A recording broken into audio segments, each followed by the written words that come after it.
maximum length of a service drop is determined by the National Electrical Code, specifically NEC Article 230.50, and depends on the conductor size and voltage. In this case, for a number 10-4SO cord operating at 480 volts, three-phase, there are limitations to the maximum length depending on whether it is protected or unprotected. For an unprotected service drop, the maximum length is 25 feet.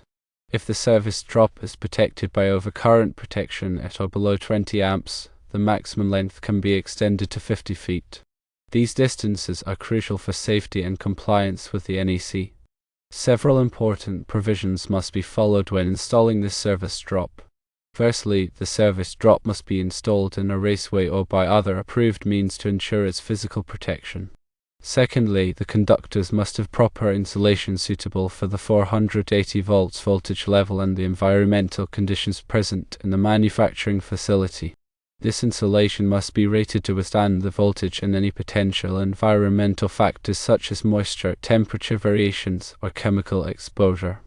Thirdly, the cord must be supported at intervals not exceeding 4 feet. This support is necessary to prevent strain on the conductors and connections, ensuring the cord remains properly positioned and does not sag or become damaged over time. Fourthly, the cord must not be subjected to physical damage or moisture. This means the cord's routing and placement should avoid areas where it could be crushed, abraded, or exposed to water or other liquids. Appropriate protection measures should be implemented to minimize these risks. Fifthly, the cord must be properly terminated with truss lock connectors.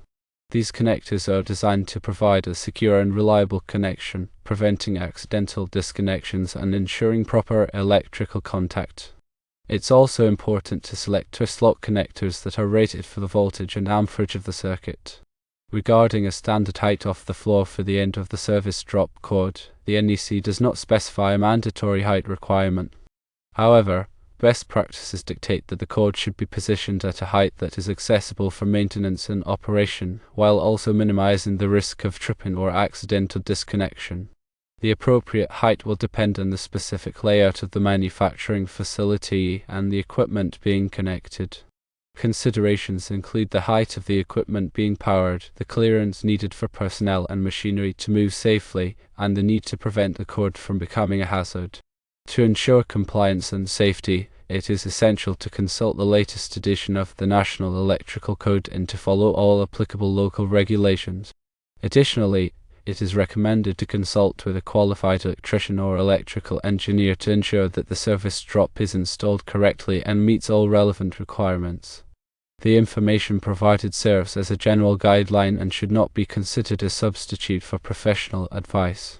Other considerations include the ampacity of the conductors, which is addressed in NEC Table 310.15b16.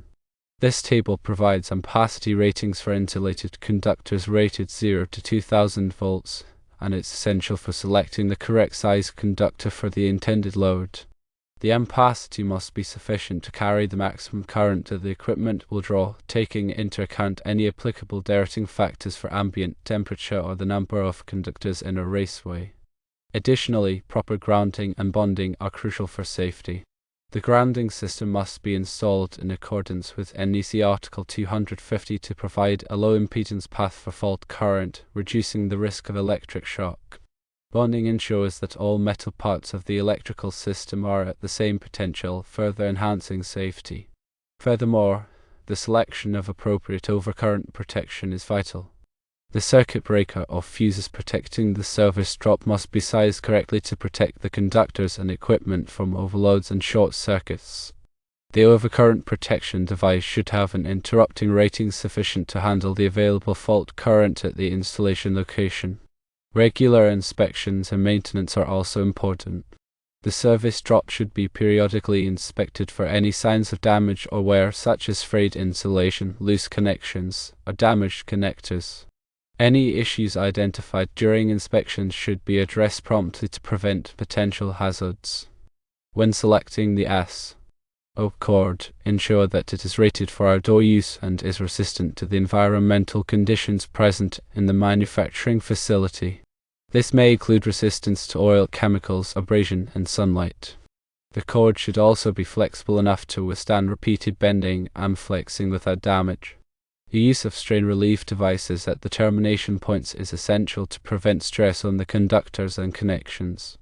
Strain relief devices help to absorb any tension or pulling forces on the cord, ensuring that the connections remain secure.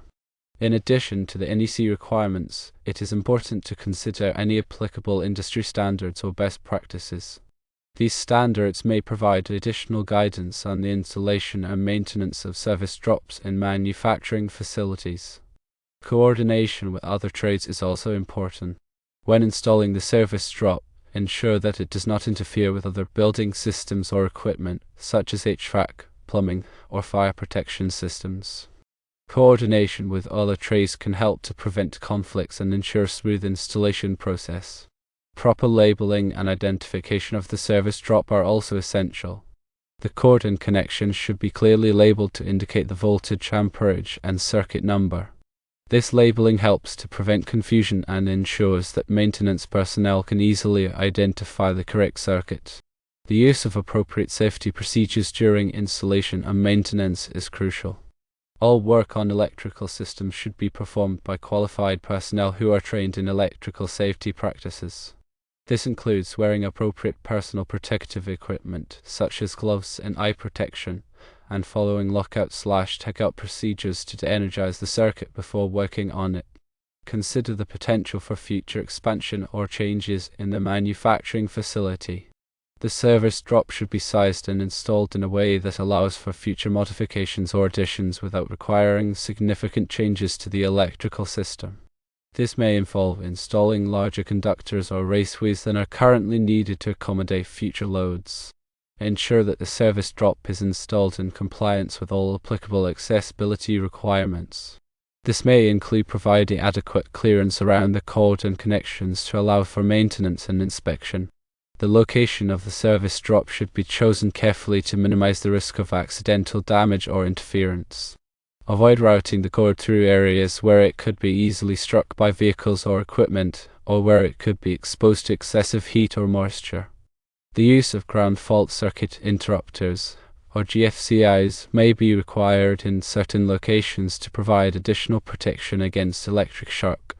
Check the NEC and local regulations to determine whether GFCIs are required for the specific application.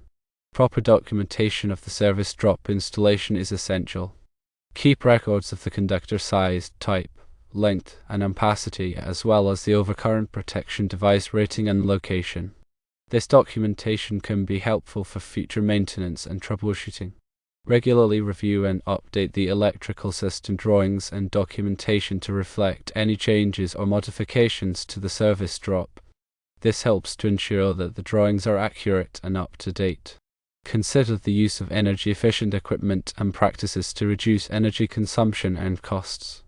This may include using LED lighting, high-efficiency motors, and power factor correction equipment. Implement a preventive maintenance program to ensure that the service drop is regularly inspected and maintained.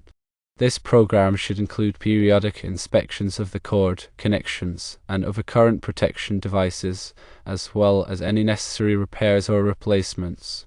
When making any changes or modifications to the service drop, ensure that they are properly engineered and documented. This helps to ensure that the changes are safe and compliant with all applicable regulations. Consider the use of surge protection devices to protect sensitive electronic equipment from voltage surges. Surge protection devices can help to prevent damage to equipment caused by lightning strikes or other electrical disturbances. Ensure that all electrical equipment connected to the service drop is properly grounded and bonded. This helps to prevent electric shock and ensures that the equipment operates safely. When disposing of old or damaged electrical equipment, follow all applicable regulations for proper disposal. This may involve recycling the equipment or disposing of it in a designated hazardous waste facility. Consider the use of arc fault circuit interrupters, or FSIs, in certain locations to provide additional protection against electrical fires. FSIs are designed to detect arc faults, which are a common cause of electrical fires, and to de-energize the circuit before a fire can start. Ensure that all electrical work is performed in accordance with a written safety plan. This plan should outline the procedures for safely performing electrical work, including lockout/tagout, personal protective equipment, and emergency response. Regularly train employees on electrical safety practices. This training should cover the hazards of electricity, safe work procedures, and the proper use of personal protective equipment. Consider the use of remote monitoring systems to track the performance of the electrical system and identify potential problems. These systems can provide real-time data on voltage, current, and power consumption, allowing you to proactively address any issues before they become major problems. Implement a system for tracking and managing electrical equipment. This system should include information on the equipment's location, age, condition, and maintenance history. Regularly review and update the electrical system to ensure that it is meeting the needs of the manufacturing facility.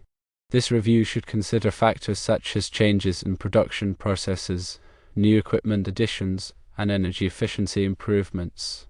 The National Electrical Code is updated every 3 years, so it's critical to stay current with the latest edition and any local amendments. Always consult with qualified professionals and local authorities to ensure compliance with all applicable regulations and to address any specific challenges or concerns related to the electrical system in a manufacturing facility.